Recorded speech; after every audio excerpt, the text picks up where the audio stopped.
ओडिया मंचरे बड़ कथा कहले मुख्यमंत्री कहले 2024 मसीहा ओडिशा थिला एक परिवर्तनर वर्ष। गत साधारण निर्वाचन में ओडिया अस्मिता लोकंकु आंदोलित करिवार मूल कारण थिला आत्मसम्मान। जणे ओडिया चाहे तांको शासन व्यवस्था रे निज भाषा और भाव को बुझुवा व्यक्ति ओडिशार दायित्व नियंतु। जेतेबेले प्रशासन को अण ओडिया अधिकारी द्वारा आउटसोर्स करागला सेतेबेले ओडिया जनमानस रे क्षोभ सृष्टि होगा स्वाभाविक थिला। एही जनादेश सही असंतोष रो एक स्पष्ट प्रतिफलन थिला। भारत इतिहास रे ओडिशा ही एपरी राज्य जे वीरता शांति मैत्री उत्कर्षता एवं एकतार वार्ता एका संगे सारा विश्व को उपहार देछि। ए माटी चंडाशोकों को धर्माशोक परिणत कर देछि। ए माटीर वीरपुत्र ऐर खरबेल गंग ठारू गोदावरी पर्यंत साम्राज्य विस्तार करी कलिंगर प्रतिष्ठा पुनस्थापन करथिले। मयूरभंज ठारू आरंभ करी मालकानगिरी पर्यंत सबुठी वीरत्वर निदर्शन देखा मिली। आ झारसुगुड़ा ठारू आरंभ करी जगतसिंहपुर पर्यंत सबुठी एकतार वार्ता खेली जाइछि। तबे गत सरकार रे विकासर गति मंथर थिला किंतु ताहा जेते दुखर विषय नुहे ओडिया भाषा साहित्यर आदर कमी कमी जीवार थिला। आ ये होछि अत्यंत दुखर विषय। सरकार निजे जेतेबेले भाषा को गुरुत्व देबे नाही सेतेबेले भाषार अधोपतन निश्चित। आउ एहा ही थिला अनेक भाषा प्रेमी साहित्य प्रेमी और अस्मिता प्रेमी व्यक्ति मानकर क्षोभर कारण।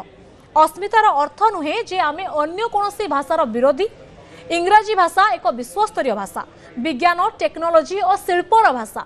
यह एक सेतु भली विश्व स्तर में आमको जोड़ी रखिबो बोली कहिसंती मुख्यमंत्री। 2024 मसीहा ओडिशा पाई एक परिवर्तनर वर्ष। ये कथा आपण माने समते जानिचंती एवं निजे मध्य परिवर्तन आनिछंती। गत साधारण निर्वाचन रे ओडिया अस्मिता लोकन को आंदोलित करिवार मूल कारण थिला आत्मसम्मान आत्मसम्मान आत्मसम्मान। जड़े ओडिया चाहे तांको शासन व्यवस्था रे निज भाषा और भाव को बुझुवा व्यक्ति ओडिशार दायित्व नियंतु।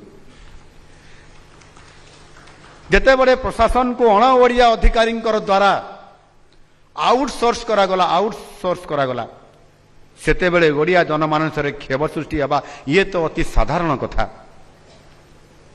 यही जनादेश सही असंतोषर एक स्पष्ट प्रतिफलन थिला। भारत इतिहास रे ओडिशा ही एभली एक राज्य जे वीरता शांति मैत्री उत्कर्षता एवं एकतार वार्ता एक संगे सारा विश्व को उपहार दे आसी। ये माटी चंडाशोक धर्माशोक पहुंच कर देछि। ये माटीर वीरपुत्र ऐर खारबेल गंगाठार गोदावरी पर्यंत साम्राज्य विस्तार करी कलिंगर प्रतिष्ठा पुनर्स्थापन करथिले। ये माटी जय जगन्नाथ ध्वनि रे सब धर्म को एक कर देछि। ये माटी मध्य वंदे भारतम वंदे मातरम भारत वंदे मातरम नारे देशर स्वाधीनता संग्राम रे झास देछि। मयूरभंज ठारू आरंभ करी मालकानगिरी पर्यंत सबुठी वीरत्वर निदर्शन देखा मिली। आउ झारसुगुड़ा ठारू आरंभ करी जगतसिंहपुर पर्यंत सबुठी एकतर वार्ता खेली। भाषा साहित्य और संस्कृति सहित अर्थनैतिक विकास पथरे अस्मितार परिचय को सुदृढ़ करे। स्वाधीनता पर देशर विकासर गति धीरे धीरे आगकू बढ़ुथिला। जातीय स्तर में मध्य विकासर गति कम थिला। 90 दशक परठार भारतीय नेतृत्व वास्तववादी अर्थनैतिक नीति अवलंबन करिया परठारू देशर अर्थनैतिक प्रगति धीरे धीरे वृद्धि प्राप्त हैला। 1999 मसीहा ठारू वाजपेयी जी नेतृत्व में अभिवृद्धि व्यापक हैला किंतु परवर्ती समय ताहा उत्थान पतन देकरी गति कला। यशस्वी प्रधानमंत्री नरेंद्र मोदी जी दायित्व ग्रहण करने पर विकास सबु क्षेत्र को आज छुई।